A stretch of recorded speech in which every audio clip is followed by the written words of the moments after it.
Well, good evening and welcome to this edition of the Referee Show here on IslandStats.com. I'm your host, Earl Baston. Joining me is Clinton Haywood, better known as Randy, um, one of Bermuda's FIFA assistant referees. Randy, let's talk a little bit about your last few encounters or your last few um, matches that you've had to do. You just recently back from where did you and Stefan attended a Nations League game? Where did you go and take us a bit through your experience? We went to Aruba. We done the game between Aruba and Cayman Islands. Very hot. The temperature was real hot. Got to work with some familiar faces. One was an instructor who came here and helped us through training regimes and things like that. Two of the referee and the fourth. I've been to different tournaments with them. Um, so the team chemistry was there. We found it a lot easier because we was able to use comms. The pitch is pretty much the same as BAA and BFA. The only difference they don't use the black beads, so it didn't get hot as quick. But as the game got late in the second half, the heat and the wood chips played a tool.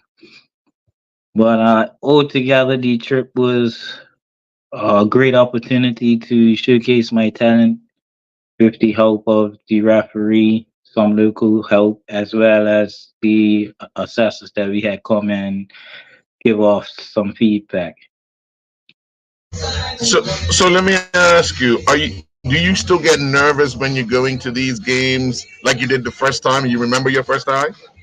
Yes, I remember the first time. No, I'm actually a little um accustomed to it now, especially since that a lot of the colleagues we work with when we go away were seen before, and doing training and games and tournaments or the one-off game like Nations League or the Caribbean Cup. You get used to seeing the faces, so it's not as bad now as it was when you first started.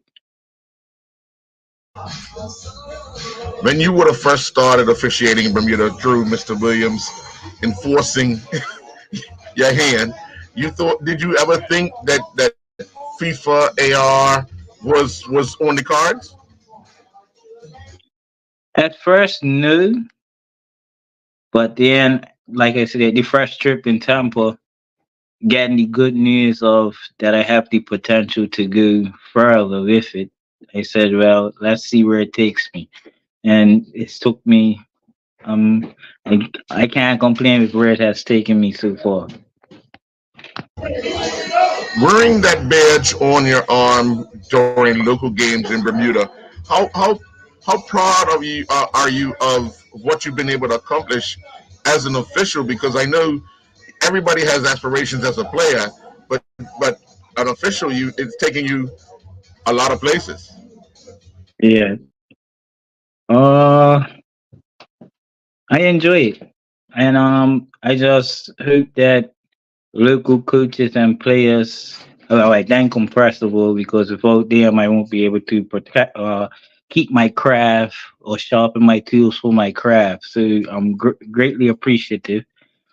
I wish we had more video so that we can learn from the mistakes that a lot of teams say we make. But we're all human, so you live and you learn. Now, your colleagues, obviously in Bermuda, I'm talking about, keep you guys going and everything, and you guys are inspiration for the next generation. So, talk a little bit about what message you have, because there are times where you are with some of these youngsters who aspire to be like you, or or even go further. I, I would say no goal is too hard to accomplish as long as you have the support from both the family and co-workers.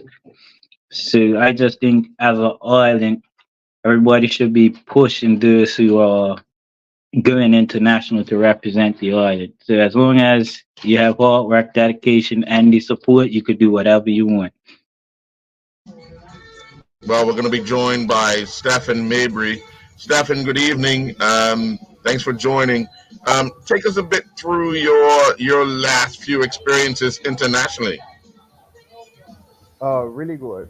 Really good. I was in St. Kitts with Randy. We did the Caribbean Club Championships there. We both did the semifinals together. We worked our way up to the semifinals together. Um, that was a really, really good experience working with pers that I had met along the way um, from past years that we rose through the ranks together. So it was nice to do games with them. And then we've done two Nations League games since then. Both went really well. Got to go to new places, St. Kitts, Aruba, so two new stamps on the passport. Um, so yeah, those were really, really good trips, not just football wise, but experiencing other cultures. And it's always good to do games with people that you've built relationships with. That's probably one of my favorite parts of refereeing. How comfortable are you being that you have a partner to travel with? Because unlike someone like Natasha, she has to travel by herself, but you have someone to travel with. So how comfortable are you? When you have somebody familiar with you, you can conversate and so forth. Oh, it definitely helps. It helps a lot. Helps relax your nerves, ease your nerves, and to have a familiar person that you're used to working with because you can talk about how things differ from home. And sometimes you may not understand something, not necessarily like from like travel standpoint. Hey, are we supposed to be her, there, and the other? Um, and again, just I think the biggest difference is having a soundboard, somebody to bounce thoughts off of, as far as most importantly things that are different from him to her. Because some of the protocols are slightly different. So just having somebody there who's familiar with what you're used to, and maybe you may be trying to explain something to the referee as far as how you normally do things protocol wise. He may have a different way of saying it, and the two of us together get the message across a little better. And for you, Randy, having staff in there, how does that make you more comfortable when you guys are going to international matches? Like I said, the support from everywhere is grateful. From going by myself, I had nobody to sit there talk to. So yeah, sitting there with the game you got going on and what do you think that they're gonna expect from you, having that, like I said, support or somebody to travel with, it makes everything that much easier, a great deal easier. Let me ask you guys a question because when Tashawn and Antoine was going through the challenges of trying to become FIFA ARs and so forth, how much were you guys inspired by those two? Unfortunately for Antoine, he was a bit too early, but Tashawn made it. But how much of an inspiration, or you guys saying to yourself, "I want to be on that because he made it, I could make it." Randy, you can go first. Well, to be quite honest, I caught the tail end of Tashawn being on the list. Um, at times, everybody's gonna give you feedback and advice. So what you have to do is take the advice that benefits you more. Some things are not gonna benefit you because everybody works differently.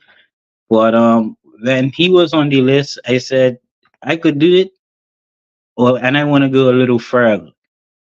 So he was basically my starting point, what I want to aim for as my start point. And then as I got used to it, I was like, yeah, I need to go past him. But I hope he comes back on because he has a lot of knowledge that can help. Yeah, like Randy, he was kind of finishing as we were coming, because we had those two COVID years. So really, he only had one active year as we were trying. He had a couple active years before we came about, but when we got there, he only had really one act. He was on the list for a little bit, But then we had the COVID, so nobody was really traveling anywhere. So there was nothing to get back from him because he wasn't actively going to games. Nobody was. Everything shut down. Um, and I always worked with Randy and Natasha more than Tashawn to begin with, just because our schedules aligned a little better, and we were all coming from the same place.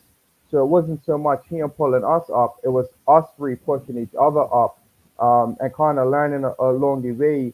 Um, so we always had our own little camaraderie with us, and then Amari as well. Um, us four, and then Satia slowly came in as well. So it was more like the newbies all kind of figuring out and going up as a group. Not so much like Augustus was kind of here, retired twice after I got there, and then Theodore. So we didn't get to experience those guys in their active roles too much. We almost like created a new path, but we had this to Sean to show us that it was possible. Not so much how to, not so much what path to take and how to get there, but he was a beacon that it was possible. So we had to forge our own path, but we did know it was possible at least. Now that you guys are considered the faces of, FIFA for Bermuda, FIFA ARs for Bermuda, how do you make sure that information that you're getting, it's filtering down to some of the youngsters that you guys have the opportunity to rub shoulders with, who actually want to emulate what you do? So what I do when traveling and they give us new information, I try to pass it on right away to our instructors so that they can pass it on to the group because sometimes it may, so for tournaments it's a 10-day trip. By the time them 10 days are over, what you learned on the first day, you might not remember word for word what was said and what is best way to do certain things. So for me, because I know like that split time frame, I might forget everything. So I just send it right in the referee group when I learn something. Look, this is what they're trying to implement when it comes to new rule changes or what they expect from us to do when we do travel and vice versa. Yeah, so for me now in Bermuda, we have this referee crisis, right? The shortage of referees. So you have a lot of youngsters doing games that they probably wouldn't have been doing had they not had we not had such a shortage. So we're actually working directly with these young officials. And to piggyback off of what Randy was saying as far as what you're taught at these tournaments, so FIFA has the law book, and that's universal. But then there are some things that differ from confederation to confederation. So we have these things called CONCACAF-isms, which you're not going to find in the law book. It's just different protocols and practices that they want in CONCACAF. So I try to teach those to the young officials because that's not something you're necessarily going to find in regular everyday teaching. Here's these slight little tweaks and things so that they can start practicing those now so that when they get to a level where they're old enough to go on the list, they've already had certain things in practice. Even if some of the CONCACAFisms change slightly, they have the basis of it. And we get the best way to give that to them is because we're giving it to them in real games. We're giving it to them in live games. We're working together with these young officials, which is probably an opportunity we may not have had we not have a referee shortage. So there's a little silver line in there. One of the things, referee shortages is in Bermuda, and to be honest, speaking with others around the Caribbean, it's everywhere. You know, we might be in a little bigger crisis because of the big gap in age from some officials to the next group of officials. However, um, you know, when you guys put your hand up and say, you know what, I'm going to officiate because without you guys, the game wouldn't go on locally, and you guys wouldn't be able to travel either. But when you put your hand up, Stefan, let me ask you first, why officiating? Why did you decide officiating was going to be for you? Um, so I started officiating in Corona League actually. Every team in Corona League has to put forward their own AR or linesman at the time. I was too young to actually play for the team that I trained with. My community team was West End United, and I had a lot of friends and everybody that was like my social friends, my social group. They started this team, but I was too young to play. So I always volunteered as the AR. So that team, my team always had an advantage because week to week they knew who that AR was. They didn't. Every other team had to pick a player. They had to fight over who was going to be. I don't want to do it. I don't want to do it. And I did that for a couple years. Um, and as you know, some BFA refs were officiating in Corona League at the time. So as I did that for so long, they were like, "Why don't you just come BFA and do this? Like, just do it full time for other teams at a higher level and a higher level." And I took too long to say yes to that, but I did eventually say yes to that. Um, and then I fell in love with the growth of it. So before I was doing it just recreationally, I suppose it still is now, but there was no ladder to climb. Once I came to BFA, I fell in love with the next level, honing my craft, perfecting my craft. Because referees, you have to have a certain level of arrogance to you. There's no other way to do the job. You don't have to show that arrogance, but you have to have a certain level of inner arrogance because every decision you make, at least 11 people are telling you you're wrong every decision. Sometimes all 22, plus the coaches. So when I talk about the arrogance I'm talking about, it's that passion for always wanting to be right. You're never going to get every decision right. But I fell in love with trying to perfect my craft from fitness standpoint. You need to be fitter to get right place, right time. Um, then you need to have your book work correct. So I enjoy the process of reaching higher level, higher level, higher level, trying to constantly be a better official, better official, better official. And that's where my passion for refereeing comes from. And that's why I enjoy it. That's why I put my hand up and say, I will referee because I want to constantly just me myself be a better official than I was yesterday. And everything that comes with being a better official, I enjoy that process, all the hard work and everything that comes with it. And Randy, for you, what drove you to the point that you wanted to be an official? So I started when Grimes was here of referees at first. Um, I couldn't play yet because I used to play as well, but I got in an accident, so I had to take a break. When I came back from the injury, I love football, and I didn't want to say walk away from it altogether right away. So I said, well, let me do the ref side because I maybe it's not as much physical damage to the body. Um, at the time, it weren't really structured when it came to the program with the referees, and I wasn't mature enough to say, okay, this is what I really want to do. I'm still trying to figure out what I want to do with myself. Um, um, I lost a friend that I used to be close with, play football with me. I walked away after 2 years of rapping. As you know, Williams and my daughter's grandma is like grandma is best of friends. So when he took over, he is haunting me, haunting. Got my daughter keep every day come to me. Daddy, do this. You gotta do this. I wanna see you on TV. Daddy, do this. I want you on TV. I wanna see you on TV. So questions the key to my heart, one of them. I said, well, for the daughter, I'll do it. And as I done it, the first trip to Tampa, the people I met, the instructors that was there, I said, I actually stand a chance. I have an opportunity. And at that point, that first trip at Tampa was like my eye opener to say, go ahead, take your flag and run with it.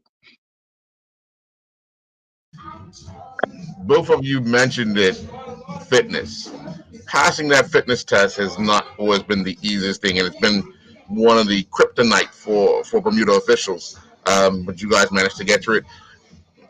What are some of the things you guys do to prepare yourself for that FIFA fitness test in order to pass it? And Randy, you can go first. So for me, I have to have a big meal before I do any fitness test. That's I would say I look to that as to bring the nerves down. Um Fitness was never really a problem for me because I'm always been athletic. So like things I do will be different from everybody else that train. I won't train for it. I just wake up and say, "Yep, got a fitness test. Time to knock it out. Big meal. Time to run." That's me. No, with the criteria that we have to meet, I have to change it. So I have to start training so that it becomes like a muscle memory where I just could just run it like, oh, I just run it now. So I have some tweaking to do with my preparation for the fitness test, which I'm working on baby steps. But as of right now, it's just a big meal and ready to go. Yeah, I don't have that blessing. I don't have that blessing. Randy's always been blessed with just show up and run. I don't have that. Way more work goes into it for me. Um, I I had a blueprint. I had mastered it. I had figured out everything that goes into it. I had established how exactly how to pass the fitness test. And I still have that blueprint, but a lot of work goes into it. A lot of training, a few times a week actually. Outside of referee training, just pure fitness training, I have to do that a few times a week. Um, but that blueprint wasn't didn't leave me enough time this most recent time because I had a hernia surgery. And somebody like me, if I have X amount of time off, oh man, there's a lot of work to be done to get to that level, back to that level I was at. But this time around in prep for the fitness test, I actually had a lot of back and forth with Rohan, which all the Bermudians are very familiar with. He's one of the fitness instructors for CONCACAF and FIFA, but his an honorary Bermudian. And I was actually sending him my data weekly, like a couple times a week, my training sessions. Here's this, here's this. He was giving me a lot of stuff to work on because my regular program wouldn't have got me to pass the test in time. Once I get to the level, I can maintain it and continue to build on it. But because I was coming back from surgery, I needed a little bit more expertise. I needed a more honed in program to pass the test in time. So this time around was probably my quickest ever turnaround from fitness level zero to passing fitness test. And there were a lot of sacrifices that went into that. Now that I'm there, I can just maintain it, and there's no so much urgency because I can keep my fitness level there. But this time around was very unique, and thanks to Rohan, I don't think I could have done it without his feedback. So before we finish, what advice do you have for the younger lot that are just taking up the sport of officiating? What's your message to the youngsters? And Stefan, you can go first. My message to the youngsters would actually be power through the crowd abuse and the like. Um, because the reason normally my message would be about do the hard work, pay attention, this, that, and the other, and all the possibilities. But this group of young officials that we have, I feel like they really grasp that. Like they have that. Like they have the passion, they have the hunger, they have the knowledge. We have a really good young crop of officials, and who are at the moment very brave. So I don't have a whole lot of advice for them as far as possibilities and the work that goes into it and all that, because I feel like they know that. I just hope that as they get to higher games, they do more games. The pressure gets higher. The crowds get a little worse because we do our best to keep a lid on it, but you can't. My advice to them would be please power through that because you are on the other side of all that. You are really promising young officials. So while we do our part to keep you as sheltered from that as we can't stop it all. I just beg of you, please, please power through that. Don't let that discourage you because that is the only thing that I see stopping this group of young officials is the outside abuse.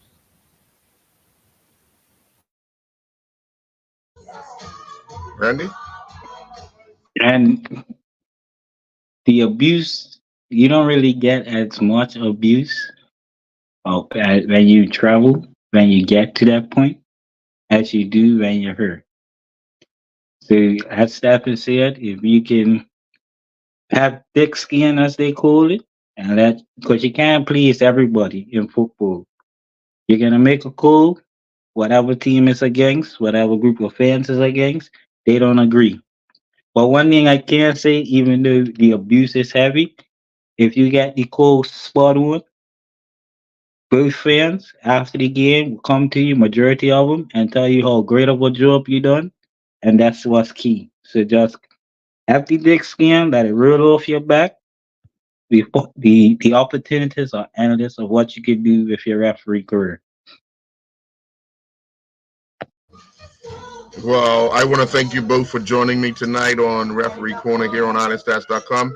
We look forward to seeing you guys representing Bermuda for several years to come and making sure that the local game continues. So, with that, we say good night. Gentlemen, thank you very much. Thank you. Thank you. Night, Have a good evening. everybody. Thank you, Mr. Beasley. All righty.